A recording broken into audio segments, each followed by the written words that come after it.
Ayan mga idol.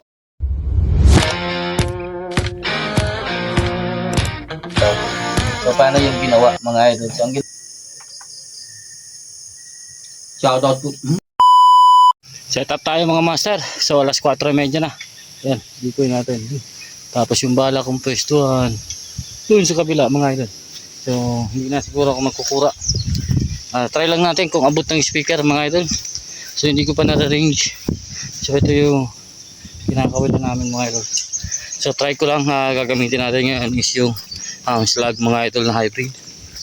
Try lang natin kung kaya natin magpatama dyan mga idol sa distance. So malapit lang siguro yun, mga 60 siguro o baka 70 galing dun. Maghahanap lang ako ng magandang pwesto yung gagamitin natin yung tripod mga idol. Wala dito yung bipod ko na mahaba, nakalimutan ko. So nandito yung tripod, so tripod na lang yung gagamitin natin.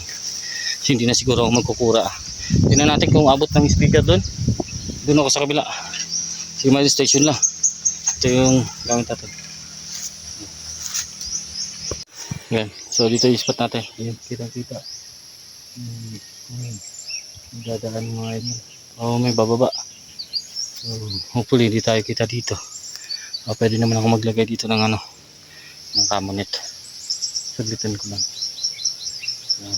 Hindi natin kung matatawag tayo. Stay tuned lang. Meron na ako napatakan dito. Dito banda eh. So ang bilis eh. So natumba na.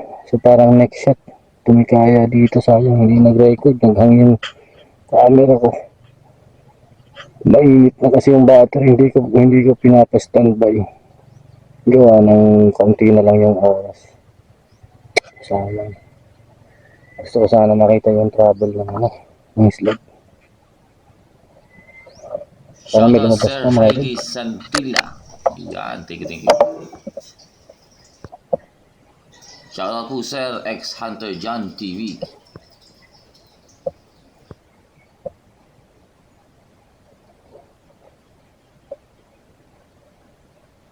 Shoutout po Sir Kabangbang Hunter. Yan.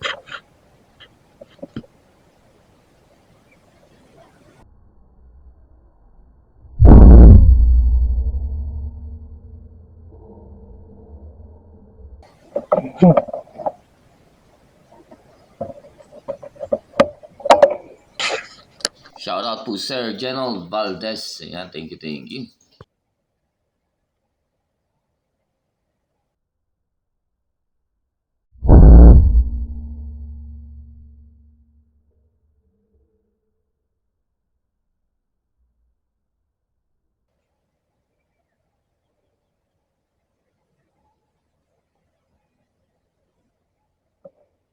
Shoutout po Sir Rodel Fontejan. Thank you. Pangalawa na natin to. Marami sila dyan eh. Kaso talaga nasa ilalim. Dito kadalasan dyan. Mababa kasi yan eh. May tubig yan. So marami akong nakita dyan na lumipad na lang. Galing dyan, lumipad papunta dito.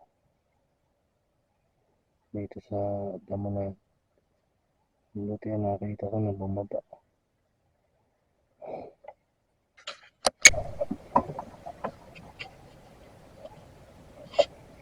Spotted.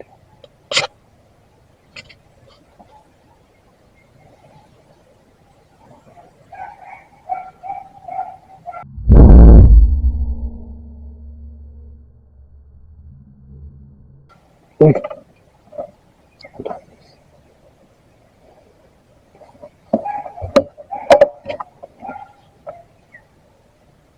Shoutout po Sir North Hunter Ilocos. Yan, thank you.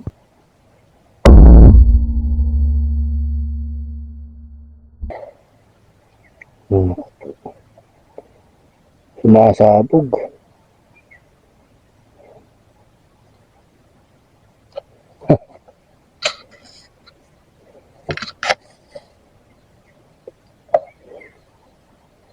Pag mag-connect yung slug, parang pumuputok.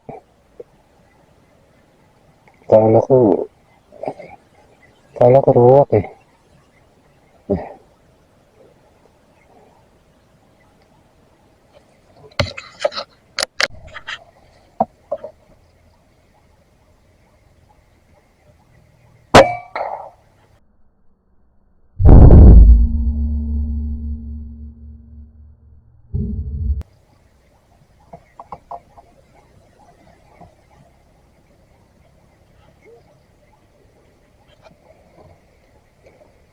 slag na yun, nakakatakbo pa. Grabe. Tigis talaga. Pang-apat na natin yun. Nakuha. Marami pa talaga sila eh. Kahit madilim na. So hopefully, nakita pa sa... Pero talaga malabo na mga idol. Pagpasensya nyo na yung ating camera at yan lang ang kaya. Para hindi wala tayong cellphone. Matang-matang pa ako, baka meron pa. Meron pa nga ito.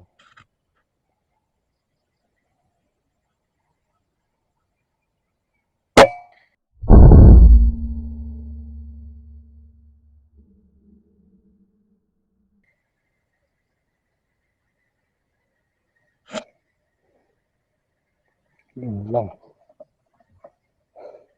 Dalawang katakbo. Nandyan lang yan.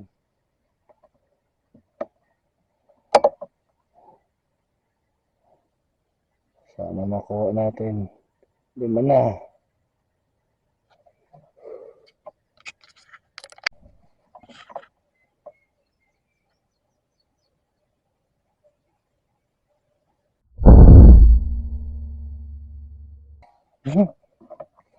Malapit eh.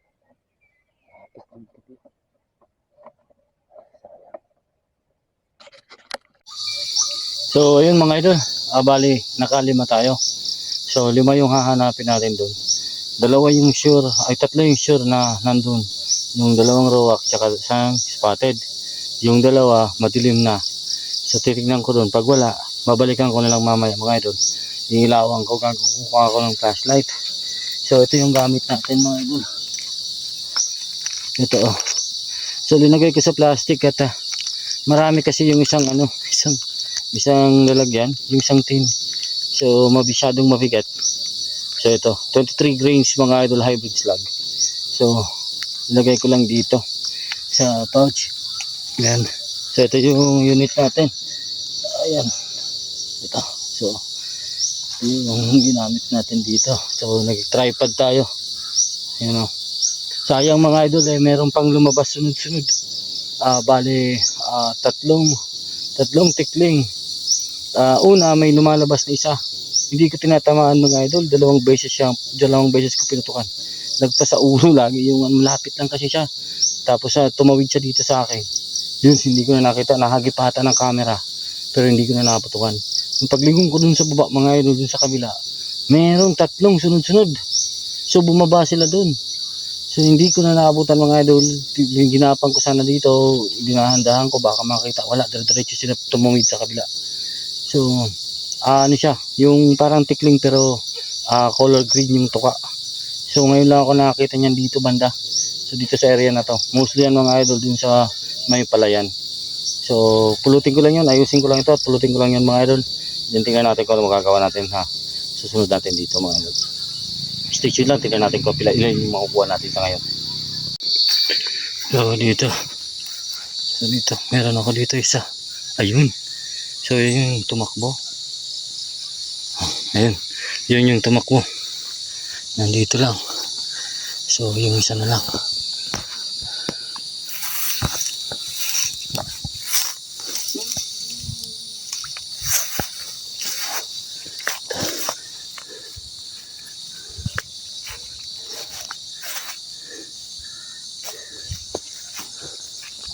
So yung nandun na lang, pupili makuha natin.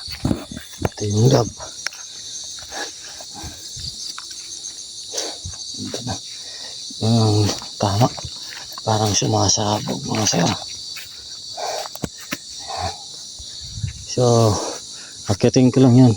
Puntahan ko lang yun doon. Silipin ko kung kaya. Kung hindi baka nasa ilalim kasi nalaglag dito. So try lang. Dito tayo dadaanan lang yung unit natin. Dito yung decoy natin.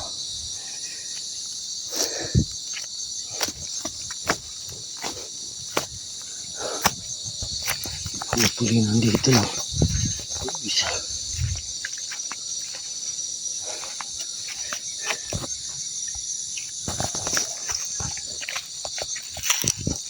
Siglit lang mga idol, masukal eh.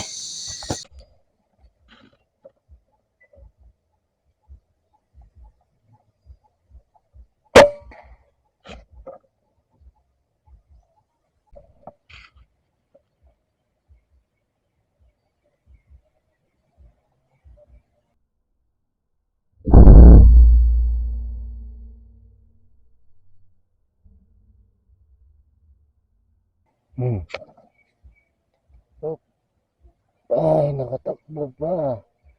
Sayang. Nakatawid pa dito. Ay.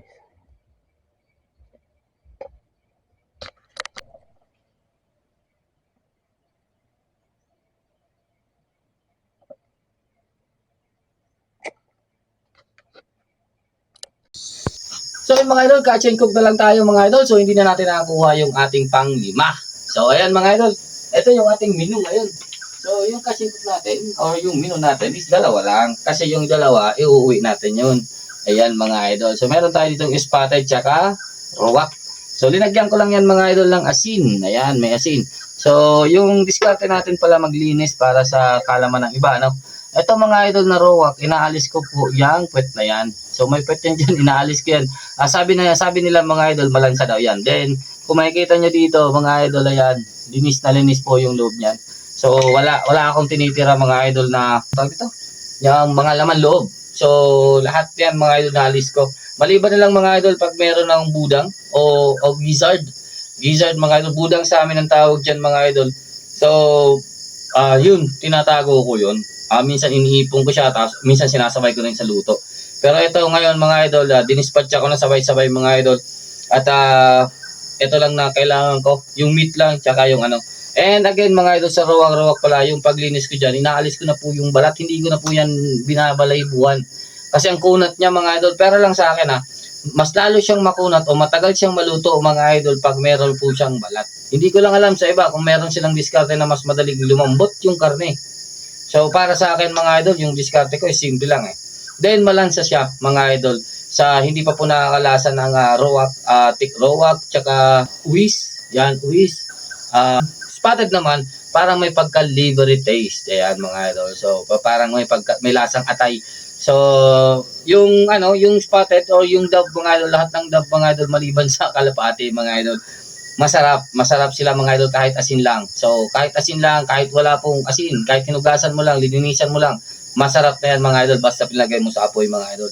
Yung naman, yung diskarte naman dito sa mga tikling, rowak, mga ganyan, tsaka pato, yung pato naman mas maganda doon, adobo sa gata. Dito naman sa rowak is minsan sinasabay ko talaga sila sa adobo sa gata mga idol. Ngayon, tapos ang gagawin ko doon mga idol, papakulong ko muna sa dahon ng tanlad. So para po mawala yung lansa niya. So, yung pinakuluan ko noon, itatapon na natin yun. Then, saka ko na siya lulutuin ng kung anong gusto ko. Kung adobo, prito, o ano mga idol. Naglumpia ako ng ibon, nagsisig ako ng ibon mga idol. So, marami. Nagkaldereta ako ng ibon mga idol. So, ayan mga idol, barbecue. So, ngayon mag-iihaw lang tayo mga idol. So, subukan natin yan. At wala akong ulam mga idol, di ako nakabaon. Wala akong baon mga idol. Akala ko may dilata pa ako dito. So, wala. Okay, anyways. Tara, samahan nyo ako mga idol, dito tayo gagawa tayo maglalaro tayo mga idol ng apoy.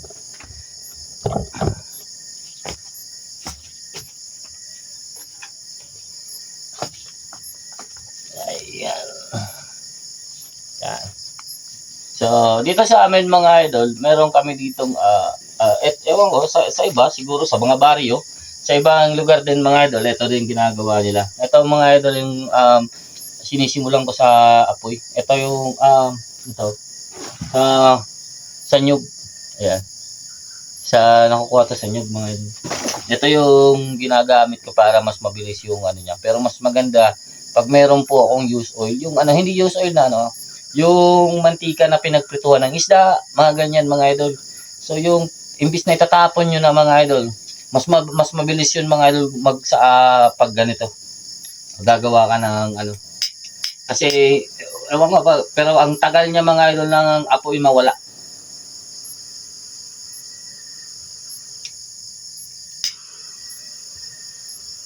So ito naman mga idol, pag dumikit na yung apoy dito, Kailangan mo lang yan i-standby na ganyan. Dapat hindi ginagalaw eh.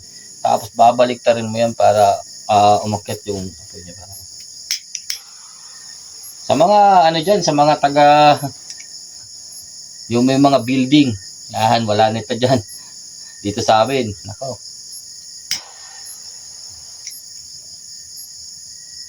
Pero kung may oil ito mga idol, bilis lang nito. Kasi yung oil mga idol, pag linagyan mo dito sa yung oil, ano mo lang, i-standby mo lang ng kaunti.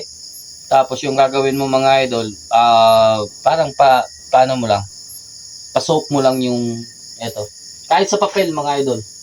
Ganda yun. Kesa sa plastic, yung iba ginagamit plastic.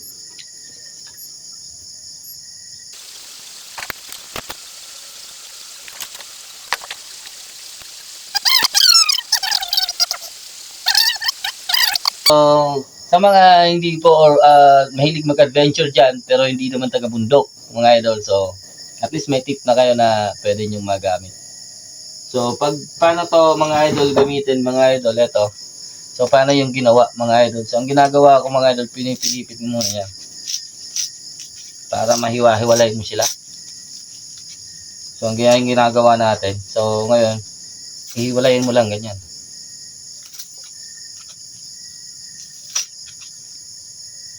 Kung kaya mo maliliit, mga idol, mas maganda. Pero ito, sapat na ito. Hindi ko lang alam ang tawag dito, mga idol, nakakalimutan ko. Pero pag nakikita ko kasi ito, yan. Tapos, ganyan. Pag halimbawa na okay na, ganyan. I-fold mo lang. Tapos, hanap ka ng isang hibla. Tali mo. Kung hanap ka lang dyan, ang pwedeng magtali niyan, mga idol. Kahit hindi itali, pwede din. Nasa sa inyo yan, mga idol. Kung may ipit mo siya dito. So, ayan. So, ready na yan. Pwede na yan pang paapoy mo dyan. Pakagawa ka na niya ng Gaganda ng kahoy ito. Parang hindi ito babaga. Ang apoy nito grabe. So, may nag-request din sa atin, baka idol, na kung paano tayo magluto ng adobo. So, hopefully, yung naiipo kong ibon, maluto ko yun, then ma-video ko rin para sa inyo. Yan, stay tuned lang mga idol, at balikan ko kayo mga idol pag naluto na. Ayan. So, ayun mga sir, natapos din sa tagal-tagal mga idol. So, nakapag-clinking na rin ako. So, nag-zero check lang ako ng aking unit, yung ginamit natin ditong slug. Ito, mga idol, yung ating dog. And ito din yung ating hawak, mga idol. Ayan, kain tayo, mga idol. So, mga pala, mga idol, sa mga nag-edit yan, at baka may alam kayo, mga idol, na editor na free, na kaya mag-export ng 4K. Kasi yung CapCut natin, mga idol, 720 lang yung resolution yung kaya niya, mga idol. Yung binibigay lang sa akin, isa o dalawang beses lang na 1080. Tapos yung susunod na niyan 720 na yung pag nag-edit tayo. Kaya kahit maganda siguro yung kuha sa aking camera, hindi ko po ma-enhance dun sa ating editor, mga idol. So baka may alam kayo mga idol na pang-edit na free na kaya magbigay ng 4K. Tapos at least kaya mag-edit mga idol ng 1 hour of filming para naman meron tayo mga idol na magagamit. So, pwede natin yung subukan and i-try natin mga idol kung effective sa atin o kaya natin siya kalikutin. So, wala din po akong PC o laptop para dun mag-edit. So, cellphone lang yung gamit natin. So, yung sasawa natin mga idol, ito, kalamansi lang. Try natin to. Gutom na ako mga idol. Mag-aalas 9 na. So, mag-9 na mga idol. Shout out po.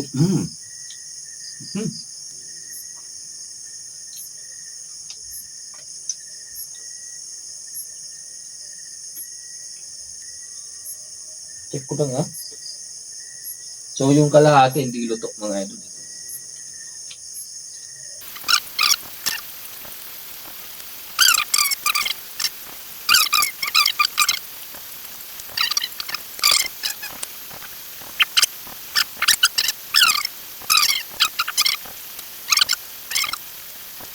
sa mga interested po nga po pala dun sa long bipod o yung mataas na bipod, mga may parating tayo 5 pieces. Tapos yung sa mga suki natin ng ASO 18, mag-PM na lang po kayo sa akin at naban po ako sa Shopee. So pwede po kayo mag-PM sa akin. Korekta na lang po yung ating kaso wala akong COD mga idol. Siguro pag marami yung nag-PM sa akin na bibili ng ASO, gawan ko lang ng GC. Para doon ako mag-update mga idol ng mga ASO available natin, item.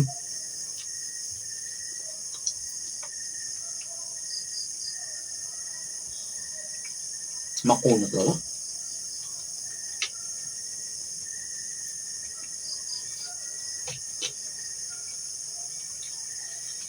Itong legs sana, itong legs.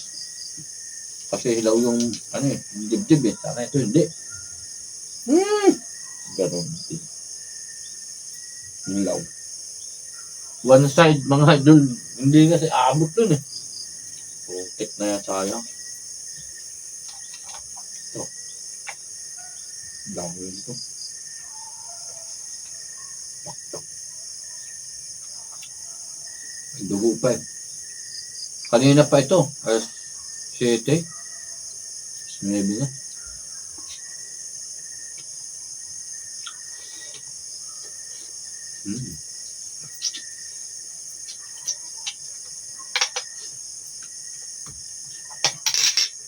Yan, tapos na ako mga idol. Okay na ito sa akin. Maraming salamat mga idol sa inyong panonood. Thank you. Hanggang dito lang mga idol. Take care. God bless. Peace out.